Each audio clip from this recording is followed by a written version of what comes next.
સહજાનંદ સ્વામી મહારાજની પ્રસાદ સ્વામી મહારાજની જય જય જય. પ્રેમ સ્વરૂપ સ્વામી મહારાજની જય જય જય. આત્મીય સમાજની જય જય જય. દાસના દાસની જય જય જય. આત્મીય યુવા મહોત્સવની જય જય જય. શિક્ષાપતિ દ્વિશતાબ્દી મહોત્સવની જય જય જય. બિરાજમાન ઠાકોરજી, ગુરુહરિ સ્વામીજી, પ્રગતિ હરિ પ્રેમ સ્વરૂપ સ્વામીજી મહારાજ, નવનીતભાઈ, સૌ અમરીશો, ગામના સૌ યુવક મિત્રો,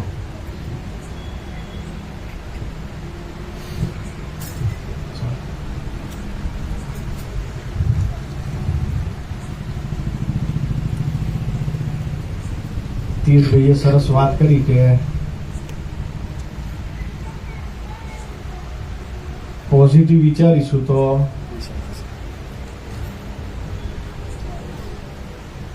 પોઝિટિવિટી આપણા જીવનમાં આવશે. એટલે સૌનો વિચાર ગ્રહણ કરીશું, સકારાત્મક વિચાર પકડીશું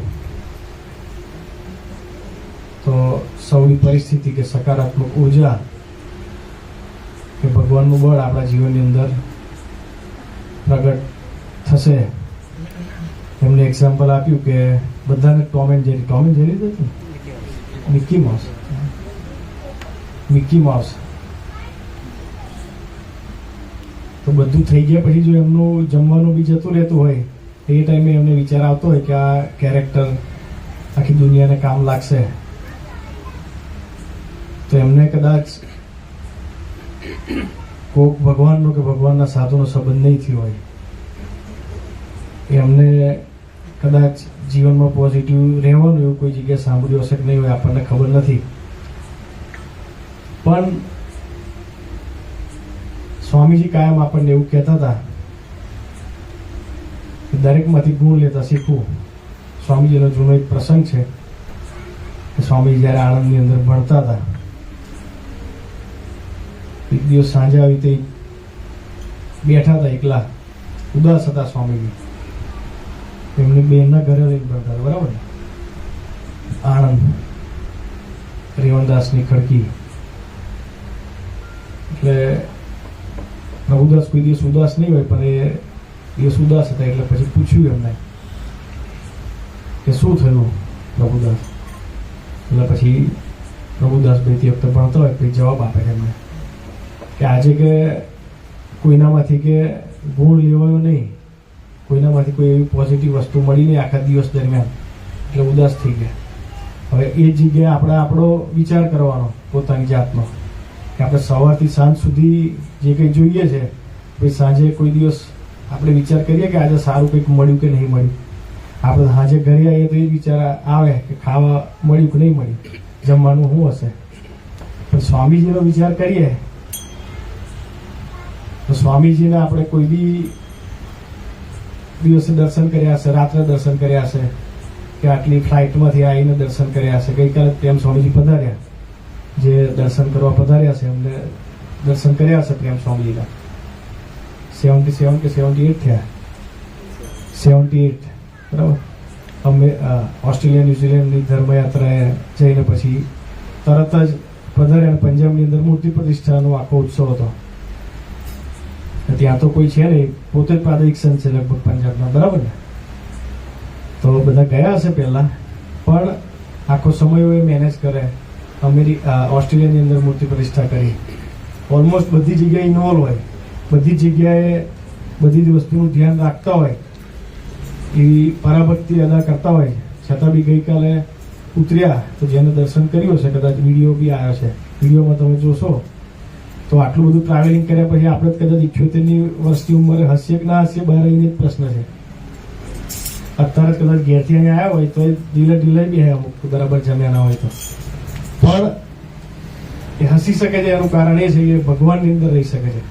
પોઝિટિવિટીથી આપણા જીવનની અંદર પ્રથમ 16 અડા પ્રમાણે આપણું જીવન બદલાઈ શકે, પરિસ્થિતિ બી બદલાઈ શકે, પણ એથી વિશેષ પોઝિટિવિટી. સ્વામીજી બી કહેતા કે positive way is the only way of supreme. કે ભગવાન તરફ જવાનો એક રસ્તો છે, પણ પોઝિટિવિટીથી બી વધારે એ ભગવાનની અંદર રહેતા થાય તો કોઈ બી પરિસ્થિતિમાં હસતા રહી શકે. બાપા અત્યારે ઉનાળો ચાલુ થશે. યોગીજી મહારાજ જ્યારે સારંગપુર મંદિરનું કામ ચાલુ કર્યું, એક બાજુ આ બોચાસનનું કદાચ કામ ચાલુ થઈ ગયું, પછી શાસ્ત્રીજી મહારાજે ત્યાં બધા સંતો 6 મહિના નહીં રાખ્યા. 64 બાપાને જે બધા 5 સંતો આવ્યા હતા, 6 જણા, એમને વિરોધ બહુ હતો ને તે વખતે.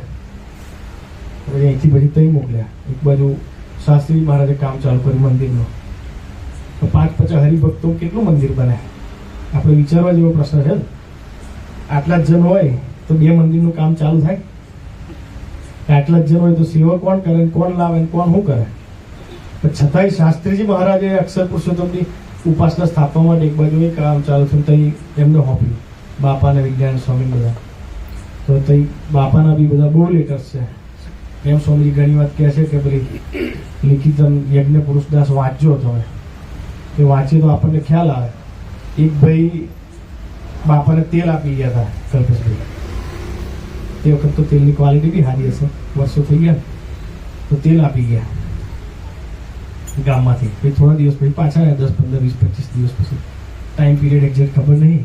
એટલે પછી એને જોયું, રસોડું તે વખતે નાનું હતું, બધું કામ ચાલતું એટલે બનાવતા હશે કોઈ સાઈડમાં જગ્યાએ ઓઈડી. એટલે પછી પૂછ્યું કે બાપા તેલ તો આવું આવું જ છે કે કંઈ છે જ નહીં તો વઘાર હોવાનું કરીએ કે?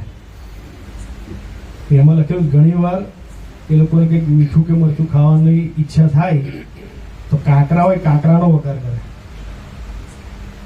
વિચારો, એ પરિસ્થિતિ અંદર યોગીજી મહારાજ રહેતા હતા.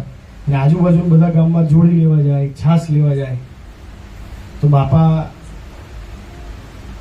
બપોરના તાપમાં જવાનું હોય. એમની જો એક સ્વામી હતા, મહાનદ સ્વામી, બહુ ઘરડી ઉંમરના હતા, વધારે ઉંમર એટલે એમનાથી ચલાય એવો છું. બાપા તો એકદમ યંગ હતા, બહુ નાની ઉંમરે સાધુ થયા હતા. એટલે એ સ્વામીને લઈને જવાનું.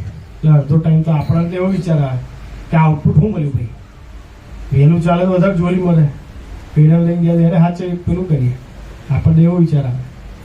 એટલે માંગવા જાય. એક દિવસ તો કશું જ ના મળ્યું, છાશ જ ના મળી. તો પાછા આવ્યા તો પૂછ્યું કે ભાઈ બાપા છાશ ના મળી કે? તો બાપા એવો જવાબ આપ્યો કે હું છાશ લેવા નતો ગયો, કે શાસ્ત્રીજી મહારાજને રાજી કરવા ગયો હતો. તો આપણે બી સુવર્ણ તુલા મહોત્સવ કરવાના, કે કોઈ બી સેવા કરીએ, કે સભા ભરવા આવીએ, તો આપણું માઇન્ડની અંદર પોઝિટિવ વિચાર એક રાખવો જોઈએ. ભગવાન મને એવો વિચાર આપે કે આપણે જે કંઈ કરીએ છીએ એ ભગવાનને રાજી કરવા માટે કરીએ છીએ, સ્વામીજીને કે પ્રેમ સ્વામીને રાજી કરવા માટે કરીએ છીએ. તો બાપા છાશ મળે કે ના મળે, આટલા તાપની અંદર ચાલતા જ જવાનું બધે, 25, 30 કિલોમીટર જે ડિસ્ટન્સ હશે, છતાં કંઈ ના મળે તો આનંદમાં રહેતા હતા. એનું કારણ શું? કે ભગવાનના અંદર ડૂબેલા રહેતા હતા. ભગવાનને રાજી કરવાની ભાવના, એ પોઝિટિવ વિચાર કે હું જે કંઈક સેવા કરીશ એનાથી શાસ્ત્રીજી મહારાજ રાજી થશે, એટલે એમને આનંદ આવતો હતો. તો આ ફરતા હતા. એક શિક્ષક હતા એક ગામમાં, કે જઈ છાશ માંગવા જતા હતા. નામ ભૂલી ગયો ગામનું, નવી બદલી થઈ હશે. ત્યાં આવ્યા તો પછી બાપાને અને પેલા સ્વામીનું વર્તન જોઈને એમને ભાવ થયો. સ્વામિનારાયણ નતા. એક દિવસ એમને કંઈક જે કંઈ સેવા આપવાની હશે આપીને પછી બાપાને પૂછ્યું. બાપા તો બહુ યંગ હતા. તો કે તમે કોઈ બીજા સાધુને લઈને આવતા હોય તો તમારી સેવા સારી થાય ને? તાર બાપા એક પછી કીધું કે આ તો શાસ્ત્રી મહારાજના પ્રસાદીના છે, કે કદાચ એની પહેલાંના હશે અને વડીલ છે, એટલે કે એ સાથે રહે તો આપણને સમાગમનો લાભ મળે, અનુભવનો લાભ મળે, અને એની સૌથી વધારે તો એની સેવા કરવાનો ચાન્સ મળે કે બાપાને. તો એમનો હાથ મૂકી રાખવો પડતો હતો, બહુ ચલાતું નહીં હોય. અને એવું કહેતા હતા, એવું સાંભળ્યું છે મેં, કે બાપા એટલી બધી જોડી ઉઘરાઈ કે બાપાને આખું આગળ એક કાંદ પડી ગઈ. કાંદ નહીં પડતી બળદની, એક આખો ભાગ એવો નમી ગયો હતો. તો વિચારો કેટલું બધું બાપાએ ભીડો વેઠ્યો હશે, પણ છતાંય બાપા હસતા રહેતા હતા. તેનું કારણ એ તીર્થભાઈ વાત ના કરી કે ભગવાનની અંદર ડૂબેલા રહેતા હતા, પોતે પોઝિટિવ વિચાર કરતા હતા. કોઈ છાશ આપે તોય નો પ્રોબ્લેમ, અને આપે તોય નો પ્રોબ્લેમ. તો આપણા જીવનની અંદર બી આપણને કંઈક જોતું હોય, છાસ તો એક એક્ઝામ્પલ છે, આપણને આપણા રીતનું કંઈક જોતું હોય, જોબ કે XYZ વસ્તુ આપણા જીવનની અંદર, તો એ બાપા કહેતા પ્રેમ સ્વામીજી આપે તોય નો પ્રોબ્લેમ, ને ના આપે તોય નો પ્રોબ્લેમ. એ પોઝિટિવ વિચાર કર્યો કહેવાય. પણ એ પોઝિટિવ વિચાર આપણા જીવનની અંદર આવવાની શરૂઆત ક્યારે થાય? તો એની માટે બે વસ્તુ કરવી પડે. એક, સારા મિત્રોનો સંગ કરવો પડે, સ્વામીજી કહેતા, અને બીજું આવી અઠવાડિક સભા ભરવી પડે. એ બંને સ્વામીજીની આજ્ઞા છે. કારણ સ્વામીજી વર્ષોથી આ વસ્તુ કાયમ કહેતા હતા કે તમારા 80% આવતા હોય તો 90% વાળા જોડે દોસ્તી કરવી. કાયમ સ્વામીજી વર્ષોથી એકની એક વાત કેટલી વખત કીધી હશે. અને બીજી વસ્તુ સ્વામીજી એ કહેતા હતા કે જે અઠવાડિક સભા ભરે એની બધી જ જવાબદારી મારી. તો સ્વામીજીના જીવનના બી આવા પ્રસંગો છે કે સ્વામીજી બાપાની સેવામાં હતા યોગીજી મહારાજ સાથે. સ્વામીજીને જવાનું હતું ગોંડલથી મુંબઈ. સ્વામીજી એમના મિત્રને ફોન કર્યો આણંદ કે ભાઈ અમે આટલા યુવકો છે અહીંથી ત્યાં જઈએ છે, તો તમે નાસ્તો ને બધું આપી જાઓ તો અમે ટ્રેનમાં ખાઈ લઈશું. હવે જે ભાઈ આપવા આવ્યા છે, હવે સ્વામીજીએ ફોન કર્યો, જે બી સંદેશો મોકલાયો છે એ ટાઈમે એ તો સ્વામીજીને જ આપે ને. હવે હું અમિતભાઈ ફોન કરું તો અમિતભાઈ પછી મને જ હોતે ને ડબ્બામાં, તો કે ભાઈ આ કઈ છે, કોને આપું? તો જે બી યુવકો હશે બધા નાસ્તો મળે, પ્રભુદાસભાઈને જ નાસ્તો ના મળે. જેને વ્યવસ્થા કરી તેને ના મળી, પેલા ભાઈ ભૂલી ગયા છે, ભગવાને ભૂલાવી દીધા છે, તો પછી નીકળી ગયા આગળ. પણ સ્વામીજીએ પ્રભુદાસભાઈ એ ટાઈમે એ વિચાર્યું કે બાપાની ઈચ્છા નહીં હોય કે મારે નાસ્તો મળે. એમ આપણા જીવનની અંદર બી કદાચ એવો પ્રસંગ બને કે આત્મીયતામ લાઈનમાં ઊભા હોય અને આપણે આ ડીશ લીધી હોય ને કંઈક ખલાસ થાય, કે સ્વીટ ખલાસ થાય, કે આપણે ભાવતું હોય એ ખલાસ થાય. તો તે વખતે આપણને કયો વિચાર આવે છે કે હારું આ બનાવે છે એવું કે દર વખતે જ ખૂટી જાય છે, હજુ હિંમત નહીં પડતી આ લોકો. આ 2 વર્ષ 4 વર્ષથી સભા ચાલે છે, પણ આપણને જે વિચાર પકડાય પ્રસંગે આપણે વિચારવાનું જાતે. આ તો એક નાનો પ્રસંગ છે, જમવાનું મળે ના મળે, પણ એવો આપણા જીવનની અંદર કોઈ પ્રસંગ બને તો પ્રભુદાસભાઈ કે સ્વામીજી જો વિચાર આપણને આવી શકે, જો પોઝિટિવ વિચાર આવતો હોય આપણને, તો બે વસ્તુ આપણી ક્લિયર છે, આપણા મિત્રો સારા હશે ને આપણે અઠવાડિક સભા રેગ્યુલર ભરતા હશું. તો આ તો નાનો પ્રસંગ છે, પણ જિંદગીની અંદર એવા ઘણા મોટા પ્રસંગો આવે કે આપણે જે જોતું હોય એચીવ કરી શકીએ. સપોઝ શ્રીશાંત હતો, કદાચ બધા ઓળખતા હશે, જૂના કદાચ નવા છોકરાઓ ખ્યાલ હશે કે નહીં ખબર નહીં, બહુ સારી બોલિંગ નાખતો હતો, આપણે ઇન્ડિયન ટીમમાં આવ્યો. સાઉથની અંદરથી બહુ પરિસ્થિતિ એની સારી નથી, પણ મહેનત કરી હશે ને ભગવાનની ઈચ્છા હશે તો ઇન્ડિયન ટીમમાં સિલેક્ટ થયો. બહુ સારું પરફોર્મન્સ બી હતું, પણ એ ભારતની ટીમમાં પહોંચ્યા પછી એની દોસ્તી સારી ના થઈ, તો મેચ ફિક્સિંગની અંદર ફસાયો. પહેલા બી આવું બન્યું છે ભારતની ટીમમાં. એને ઇંગ્લિશ બધું આવડતું હતું, કે બધું જે બી સ્કિલ કે ટેકનિકલ બધું એને આવડતું હતું, પણ છતાંય ખબર ના પડી કે મારે શું કરવું જોઈએ. તો આપણા જીવનની અંદર આપણને ખબર પડે કે આપણે શું કરવું જોઈએ, શું ના કરવું જોઈએ, એનો વિવેક અઠવાડિક સભા અને સારા મિત્રો આપણને આપી શકે. એમ પ્રેમ સ્વામીજીના જીવનની અંદર બી આપણે જોઈએ તો નિરંતર એ પોઝિટિવ વિચારે, નિરંતર એ સ્વામીજીનો વિચાર કરે. જ્યારે આ મંદિર ખાલી થવાનું હતું, અમે ઘણા બધા ત્યાં હતા, નવનીતભાઈ છે, અમિતભાઈ બી હતા, બીજા હશે મને યાદ નહીં, પણ આ તો અમે ત્યાં હતા એટલે યાદ છે. તો બધું ટેમ્પા ભરાયા, બધી બસો ભરાઈ, બધું મૂકતા હતા, પોલીસ આવી, બધું થતું હતું. અમે ત્યાંથી નીકળીને આ બાજુ જતા હતા યોગી આશ્રમ બાજુ. એક સાધુ આવ્યા પ્રેમ સ્વામીજીને કહેવા માટે કે સ્વામી કશું રહેવા ના દીધું, કે આ સાયકલો હોય ચડાવી દીધી, જુઓ કે હા વિડીયો છે ભાઈ, આ તો હે હા રાજુભાઈ બી હતા. તો કે આ સાયકલો હોય ચડાવી કે કશું રહેવા ના દીધું, કે તો પ્રેમ સ્વામી તો સ્મૃતિ મંદિરે આગળ જ ભાઈ ગાતરીઓ ઊંચું કર્યું, પછી આમ બતાવ્યું કે જો કે અમે સ્વામીજી જોડે આવ્યા હતા ખાલી આ જ હતું, કે અને અત્યારે આપણે જો સ્વામીજી એટલે ચિંતા કરવાની જરૂર નહીં. એમ આપણું બધું જતું રહેતું હોય, કે આપણે કંઈક ડિસિઝન લીધું એ જતું રહેતું હોય, કંઈક બીજું થતું હોય, તો આપણને આવો વિચાર આવે કે સ્વામીજી આપણી સાથે છે. તો પ્રેમ સ્વામીજીની અંદર કેટલા ડૂબેલા હશે કે આટલું બધું નુકસાન થતું હોય, સ્વામીજીનું બી નામ બગડતું હોય, એમને દુઃખ તો થાય જ, સહજ છે. સ્વામીજી સાથે એટલી બધી પ્રીતિ હતી, લૌકિક દ્રષ્ટિએ દુઃખ થવાની વાત છે, એમને તો ન થાય, કંઈ લાગે નહીં, પણ છતાંય એક આ વિચાર આવી શકે. એનું કારણ કે એની સ્વામી સાથેની એટલી બધી પ્રીતિ સ્વામી સાથે એટલો બધો સંબંધ કે સ્વામીજીને એટલા બધા કરતા કરતા માનતા હશે, તરત આવો વિચાર આવે.